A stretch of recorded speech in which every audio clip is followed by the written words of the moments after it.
Hello दोस्तों, कैसे हैं आप लोग। मैं रोहित कुमार ऑनलाइन स्टडी में आपका हार्दिक स्वागत करता हूं। आज मैं आपके लिए करंट अफेयर्स के कुछ महत्वपूर्ण सवाल लेकर आया हूं। तो चलिए शुरू करते हैं। सवाल नंबर 1, नीति आयोग का अटल इनोवेशन मिशन किस संगठन ने स्कूली छात्रों के लिए ATL AI step module launch किया है। Option 1, federation of Indian chambers of commerce and industry FICCI. 2, international घटक उद्योग आयोग। 3, national association of software and services companies. 4, भारतीय उद्योग परिसंघ। 5, भारत के वाणिज्य और उद्योग के एसोसिएटेड चैम्बर। इसका सही जवाब है दोस्तों option 3, national associated of software and services company. NASSCOM के सहयोग से नीति आयोग के एम ने Atal tinkering lab ATL of artificial intelligence AI step up module launch किया है। AI स्टेप अप मॉड्यूल से AI शिक्षा और नवाचार को देश भर के स्कूलों में युवा दिमाग में अगले स्तर तक ले जाने की उम्मीद है। सवाल नंबर 2, उस विश्व समूह का नाम बताइए जिसने हाउसिंग कंस्ट्रक्शन सेक्टर ओडिशा और महाराष्ट्र में परियोजना लागू किया जाएगा के लिए महिलाओं के कौशल को बढ़ाने के लिए प्रोजेक्ट निर्मश्री लॉन्च किया है। ऑप्शन 1, दक्षिण एशियाई क्षेत्रीय सहयोग संघ। 2, पेट्रोलियम निर्यातक देशों का संगठन। 3, यूरोपीय संघ। 4, 20 देशों का समूह G20। 5, association of south east Asian nation ASEAN. इसका सही जवाब है दोस्तों ऑप्शन 3, यूरोपियन संघ। यूरोपियन संघ ने आवास निर्माण क्षेत्र की महिलाओं के कौशल को बढ़ाने के लिए परियोजना निर्मश्री की शुरुआत की है। यह भारत में बड़े पैमाने पर अपनी तरह का पहला आवास है। यह परियोजना महाराष्ट्र के बीड और उस्मानाबाद जिला और ओडिशा के ढेंकनाल और जाजपुर जिलों में लागू की जाएगी। सवाल नंबर 3, नीति आयोग ने एस्पिरेशनल डिस्ट्रिक्ट्स प्रोग्राम के लिए IT इंफ्रा को आधुनिक बनाने में किस कंपनी की मदद की। TCS। 2, ओरेकल। 3, विप्रो। 4, इंफोसिस। 5, इंफोसिस। इसका सही जवाब है दोस्तों ऑप्शन 2, ओरेकल। नीति आयोग ने एस्पिरेशनल डिस्ट्रिक्ट्स प्रोग्राम को रेखांकित करते हुए महत्वपूर्ण IT अवसंरचना को आधुनिक बनाने में मदद करने के लिए ओरेकल को संलग्न किया है। भारत सरकार की एक महत्वपूर्ण परियोजना। इसका उद्देश्य भारत के 112 सबसे पिछड़े जिलों में नागरिकों के जीवन की गुणवत्ता में सुधार करने में मदद करता है, जिसमें भारत की लगभग 1.4 बिलियन की 28% आबादी शामिल है। सवाल नंबर 4, लोकसभा में हाल ही में किस भाषा में शुरुआती स्तर का पाठ्यक्रम शुरू किया है। Option 1, Mandarin. 2, फ्रेंच। 3, जर्मन। 4, कोरियाई। 5, स्पेनिश। इसका सही जवाब है दोस्तों ऑप्शन 2, फ्रेंच। लोकसभा ने संसद भवन में लोकसभा सचिवालय के अधिकारियों और कर्मचारियों के लिए फ्रेंच में शुरुआती स्तर का पाठ्यक्रम शुरू किया है। कोर्स के लिए 57 अधिकारियों ने पंजीकरण कराया है। सवाल नंबर 5, मुक्ति कारवा किस नींव का अभियान है। Option 1, Kailash Satyarthi children's foundation. 2, smile foundation. 3, Bal foundation को बचाओ। 4, स्नेहालय फाउंडेशन। 5, एक अंतर फाउंडेशन बनाओ। इसका सही जवाब है दोस्तों option 1, Kailash Satyarthi children foundation. बाल अधिकार कार्यकर्ता और नोबेल पुरस्कार विजेता कैलाश विद्यार्थी की नींव से बिहार में बाल तस्करी के खिलाफ अभियान चलाया गया था। फाउंडेशन ने दावा किया कि राज्य में प्रवासी संकट से सबसे बुरी तरह प्रभावित हुआ जब लॉकडाउन की पहली घोषणा की गई थी।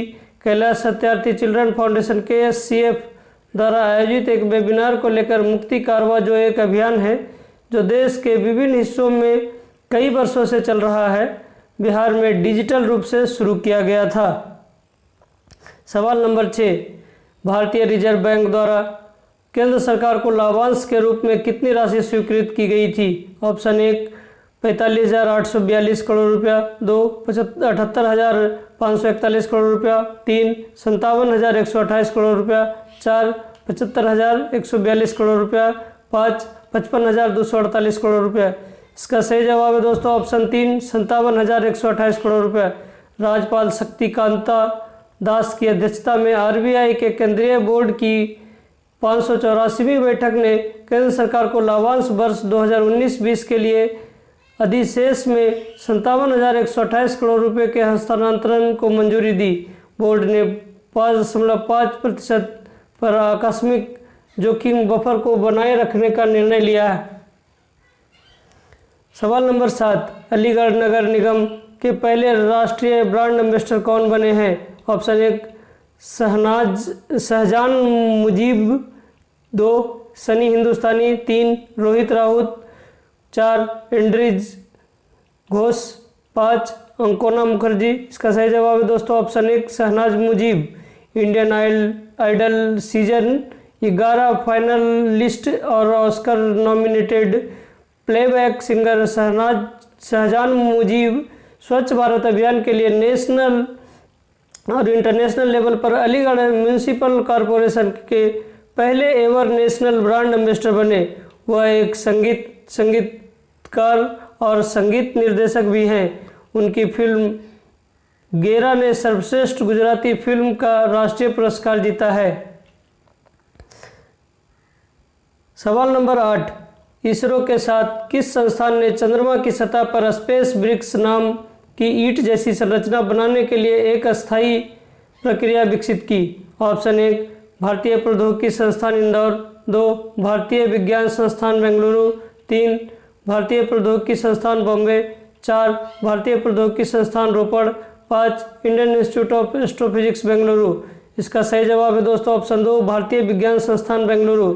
इसरो ने घोषणा की कि चंद्रयान 2 ने टेरेन मैपिंग कैमरा 2 TMC-2 द्वारा चंद्रमा के क्रेटर की छवियों को कैप्चर किया है। इसने भारतीय खगोल वैज्ञानिक डॉक्टर विक्रम अम्बालाल साराभाई के नाम पर साराभाई क्रेटर में से एक क्रेटर का नाम दिया है, जिन्हें उनके जन्म शताब्दी मनाने के लिए भारतीय अंतरिक्ष कार्यक्रम का जनक माना जाता है।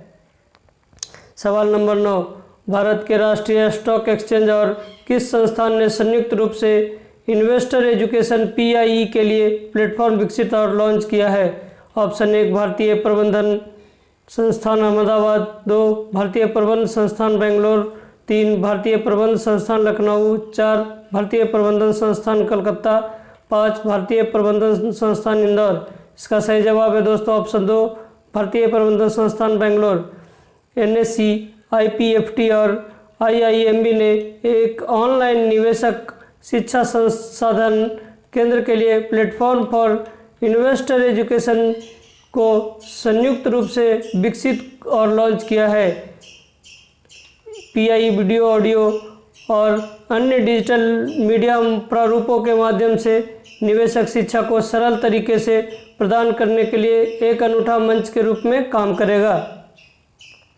सवाल नंबर 10, a bend in time writing on children the कोविड-19 महामारी नामक पुस्तक के लेखक कौन हैं? ऑप्शन 1 कृतिका पांडे। 2 बिजन बचराजनी।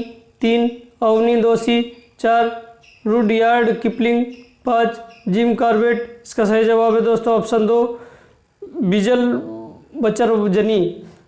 पुरस्कार विजेता बच्चों के लेखक बिजल बचरजानी द्वारा लिखित a bend in time writing by children on the कोविड-19 महामारी नामक पुस्तक जुलाई 2020 में जारी की गई थी। पुस्तक टॉकिंग कब बच्चों की स्पीकिंग टाइगर की छाप द्वारा प्रकाशित की गई है। बिजल बचरजानी ऑट हेयर चिल्ड्रन बुक अवार्ड 2020 की विजेता हैं। इन्हें टाटा समूह की पराग सम्मान सूची 2020 में भी नाम दिया गया है। सवाल नंबर 11, उस संगठन का पता लगाएं जिसने भारत के स्वतंत्रता दिवस 2020 के अवसर पर एक भारत टीम इंडिया अभियान शुरू किया था। Option 1 athletics federation of India, 2 भारतीय क्रिकेट कंट्रोल बोर्ड, 3 भारतीय ओलंपिक संघ, 4 इक्वेस्ट्रियन फेडरेशन ऑफ इंडिया, 5 बांडी फेडरेशन ऑफ इंडिया। इसका सही जवाब है दोस्तों ऑप्शन 3 भारतीय ओलंपिक संघ। 74वें स्वतंत्रता दिवस के अवसर पर भारतीय ओलंपिक संघ आईओए की नई पहचान और लोगों के अनुकूलन के एक भाग के रूप में डिजिटल गेम एक भारत टीम इंडिया को लॉन्च किया, जिसने ओलंपिक खेलों में अपनी 100 साल की भागीदारी को चिन्हित किया। सवाल नंबर 12, 15 अगस्त 2020 को भारत के स्वतंत्रता दिवस का कौन सा संस्करण मनाया गया? ऑप्शन 1 71वां, 2 73वां, 3 74वां, 4 75वां, 5 77वां। इसका सही जवाब है दोस्तों ऑप्शन 3 74वां।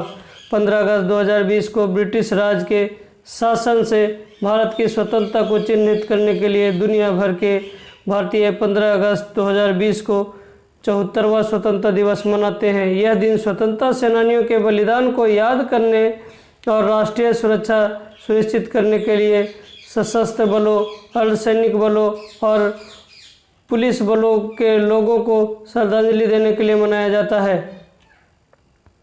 सवाल नंबर 13, उस संगठन का नाम बताइए जिसने हाल ही में अपनी तरह के ऑनलाइन देशभक्ति फिल्म समारोह का आयोजन किया था?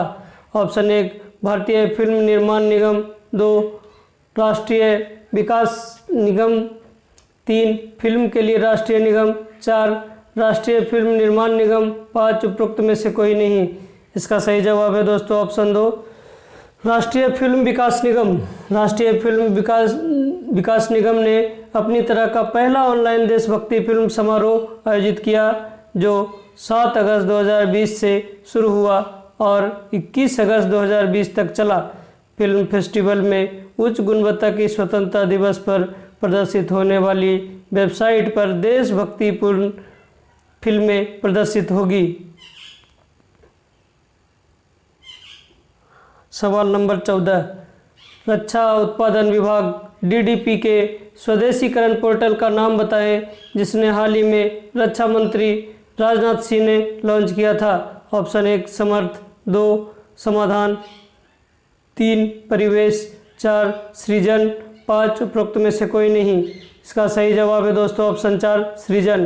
केंद्रीय रक्षा मंत्री राजनाथ सिंह ने मेक इन इंडिया के लिए अवसरों के एक हिस्से के रूप में वस्तुतः रक्षा उत्पादन विभाग डीडीपी पोर्टल सृजन का शुभारंभ किया। धन्यवाद दोस्तों। अगर आपको ये वीडियो अच्छा लगा तो चैनल को लाइक करें, शेयर करें, कमेंट करें, सब्सक्राइब करें और बेल आइकन दबाएं ताकि हमारे आने वाले वीडियो का नोटिफिकेशन आपको सबसे पहले मिले।